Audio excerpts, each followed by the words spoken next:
Hello friends, welcome to my channel. हम यहाँ CTP के थोड़े से क्वेश्चंस डिस्कस करने वाले हैं। तो चलिए शुरू करते हैं। हमारा पहला क्वेश्चन है कि शिक्षण का जो सत्तावादी स्तर होता है वो किस पर केंद्रित होता है? छात्र केंद्रित, शिक्षक केंद्रित या फिर अनुभव केंद्रित? तो ऑप्शन पे जाने से पहले इस सत्तावादी स्तर की तरफ अच्छे से ध्यान दीजिए।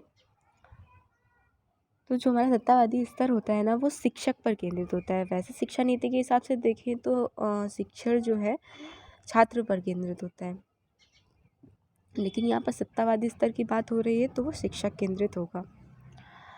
नेक्स्ट क्वेश्चन, संवेग और संज्ञान एक दूसरे से क्या होते हैं? अलग, सन्निहित, स्वतंत्र या फिर इनमें से कोई नहीं? तो संवेग यानी कि हमारे इमोशंस और समझ। अगर हम इमोशनली थोड़े से डिस्टर्ब होते हैं तो हमारी समझ पर कुछ ना कुछ इफेक्ट पड़ता है। तो इसका मतलब हुआ कि संवेग और संज्ञान एक दूसरे से सन्निहित होंगे, यानी कि इंटरकनेक्ट होंगे। ठीक है। और अगर हम बात करें, एक व्यक्ति थे जिनका नाम था जजोंग।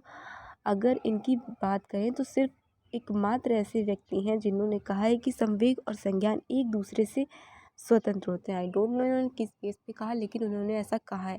अगर क्वेश्चन में जजोंग के अनुसार पूछा जाएगा तब आप स्वतंत्र की तरफ जाएंगे।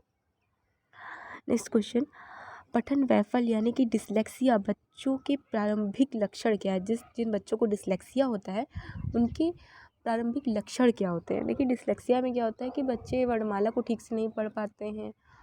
कोई भी शब्द होगा, जैसे कि डी लिखा हुआ है तो उसको बी पढ़ेंगे, वॉज लिखा हुआ है तो उसको वो सौ पढ़ेंगे। ठीक है। तो डिसलेक्सिया अगर है तो धारा प्रवाह पढ़ने की अक्षमता होगी बच्चों में। वही हम बात करें लिखने की अक्षमता, तो डिस्ग्राफिया जिससे होगा वो लिखने में उन बच्चों को दिक्कत आएगी। बोलने की अक्षमता यानी कि अफेजिया होगा उन बच्चों को। अतिसक्रियता यानी कि ADHD। जिन बच्चों को ADHD होता है वो एक जगह पर ठीक टिक कर नहीं बैठ पाते हैं, फोकस नहीं कर पाते हैं, मतलब हर चीज़ जल्दबाजी में रहते हैं। ठीक है। फोर्थ क्वेश्चन, बुद्धि की अवधारणा किसने दी थी? तो बुद्धि की अगर बात करें तो बुद्धि शब्द ना सबसे पहले गाल्टन ने दिया था। उसके बाद हम बात करें बुद्धि की अवधारणा की, तो बुद्धि की जो अवधारणा थी वो स्टर्न ने दी थी। एक फॉर्मूला होता है बुद्धि लब्धि का मानसिक आयु बटे वास्तविक आयु इंटू 100। तो जो 100 लगा हुआ था वो टर्मन ने लगाया था। बात करें मानसिक आयु के संप्रत्यय की तो अल्फ्रेड बिने ने दिया था। हमारा फिफ्थ क्वेश्चन है, कितने महीने की आयु के बीच बच्चे शब्दों को मिलाकर छोटे छोटे वाक्यों को बोलना शुरू कर देते हैं? तो 6 से 12 महीने, 18 से 24 महीने, 12 से 16 महीने या फिर 1 से 6 महीने।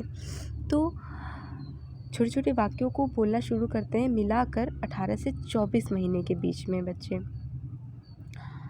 बात करें सिक्स वीक की, तो बच्चे 6 वीक में सिर्फ क्विंग करना स्टार्ट करते हैं। 6 मंथ की बात करें अगर तो बैबलिंग करना शुरू कर देते हैं बच्चे। इसी के साथ आगे बढ़ते हैं। हमारा 6 क्वेश्चन है, बच्चे की भाषा समाज के संपर्क का परिणाम है, ये किसने कहा? पियाजे, ब्रूनर, वाइगोस्की या फिर कोहलबर? तो अगर समाज के बारे में कुछ भी पूछा गया तो हम जाएंगे वाइगोत्स्की की तरफ, क्योंकि वाइगोत्स्की कहते हैं कि एज मैटर नहीं करती, बच्चे को किसी भी माहौल में रख दें, किसी भी एज में बच्चे कुछ भी सीख सकते हैं। वहीं हम पियाजे की बात करें तो उन्होंने कुछ भी सीखने के लिए एज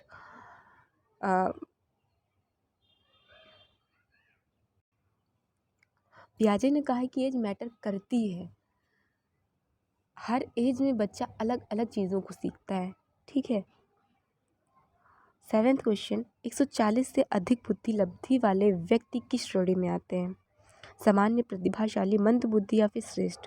तो 140 से अधिक बुद्धि लब्धि वाले व्यक्ति प्रतिभाशाली में आते हैं, यानी कि जीनियस होते हैं वो। कहीं कहीं पर 130 भी दिया होता है, कहीं कहीं पर 120 भी दिया होता है। अगर 140 नहीं दिया तो हम 130 या 120 के साथ भी जा सकते हैं, लेकिन अगर 140 है तो हम 140 के साथ ही जाएंगे। बात करें सामान्य की तो 90 से 110 में आते हैं सामान्य बच्चे। 8th क्वेश्चन, सिफेलोकॉडल प्रवृत्ति के सिद्धांत के अनुसार शारीरिक विकास होता है। देखिए विकास जो है दो भागों में होता है, सिफेलोकॉडल और प्रॉक्सिमल डिस्टल। जो सिफेलोकॉडल होता है वो जाता है हेड टू टो, यानी कि हमारे सर से पैर के अंगूठे की तरफ। प्रॉक्सिमल डिस्टल जो होता है वो केंद्र से बाहर की ओर जाता है, यानी कि हार्ट से हमारी फिंगर की तरफ।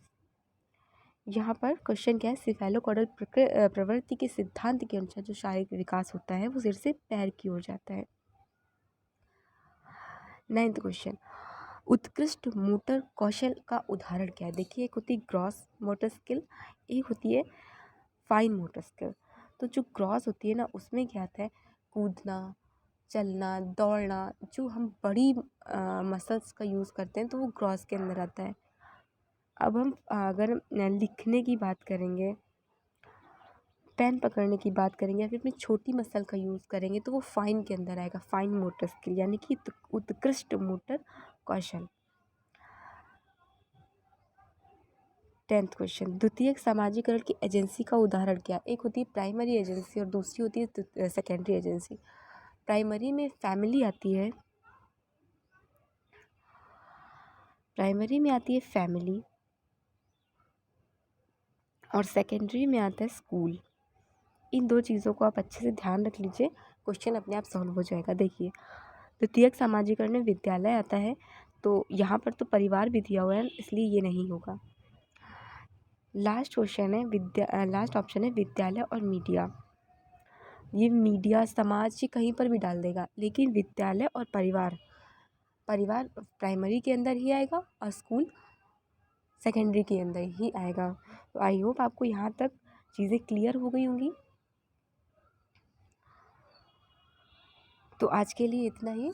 अगर आपकी कोई डाउट रहता है तो आप कमेंट सेक्शन में डाल सकते हैं। अगर कोई मेरे लिए सलाह होती है तो आप भी कमेंट सेक्शन में डाल सकते हैं। Thank you, bye bye.